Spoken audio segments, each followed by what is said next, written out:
When I was a kid, my grandmother warned me about Silbón, the whistler. If you hear him whistle at night, she'd whisper, "Lock your doors, hide, and whatever you do, don't answer. Because if the whistling sounds far, he's near. If it sounds close, you've got a little more time." I laughed at her, thought it was old folklore. But I'm not laughing now. 2 weeks ago, my roommate Darren and I rented an old cabin deep in Michigan's Huron forest. No cell service, no internet, just beer and peace. The first night, around 2 a.m., I woke up needing to piss. I stepped outside, and that's when I heard it. A whistle, high-pitched, slow rising, then falling. It was faint, far away, probably the wind, I told myself, and I went back to bed. The next night, Darren heard it too. He shook me awake, pale and sweating. "Bro, someone's out there, listen." And there it was, the same whistle, but this time closer. Darren grabbed a flashlight, said he was gonna check, but I remembered Grandma's voice in my head. "Don't answer, don't go outside." I begged him to stay put.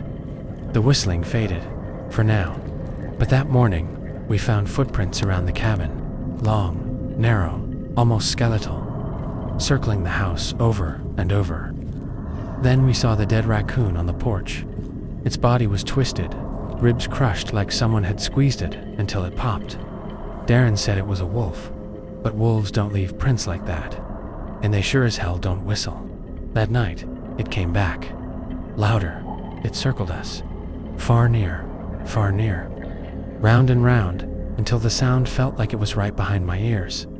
We turned off the lights, sat in the dark, holding knives like they'd help, but the whistling never stopped, just kept dancing around us, getting inside our heads. I didn't sleep at all. By night 4, Darren snapped. He started yelling at the walls, accusing me of playing recordings to mess with him. His hands shook, eyes bloodshot. When I showed him the footprints outside, again fresh ones, he lost it. Grabbed a bat and stormed outside, screaming into the trees. Who the fuck is out there? Silence. No whistle. No wind. Just the trees swaying. Then I heard it, a scream. Not human. Wet. Choking like something crushing his throat. Mid-cry, I wanted to run out, but my body froze. My teeth chattered as the scream changed into a whistle. Same pattern, but now it was close. So close it made my skull vibrate. I slammed the door shut and locked it and waited all night. At dawn, I went outside and found Darren, or what was left of him. His body was slumped against a tree, his face gone. No eyes, no nose, no mouth. Just smooth, stretched skin like old leather. But the worst part, his stomach was cut open, and stuffed inside were bones. Small, snapped, child. I ran until my lungs tore open. I found a ranger station miles away. When cops went back to the cabin, they found nothing. No body, just blood. Said it was a bear attack. But bears don't whistle, and they sure as hell don't take faces. Since coming home, the whistling followed me. First outside my window, then in the hallway. Now it's inside my apartment. Last night, I woke up to see muddy footprints leading from my front door, all the way to my bed, and I never heard the door open, but I did hear the whistling. Far near, closer. I called my grandmother in tears. She didn't hesitate. Said Silbón chooses his victims, the drunk, the greedy, the ones who mock death, and once you hear his whistle, you're marked. You can't run, can't hide. Whatever you do, she said, if he gets close, don't turn around.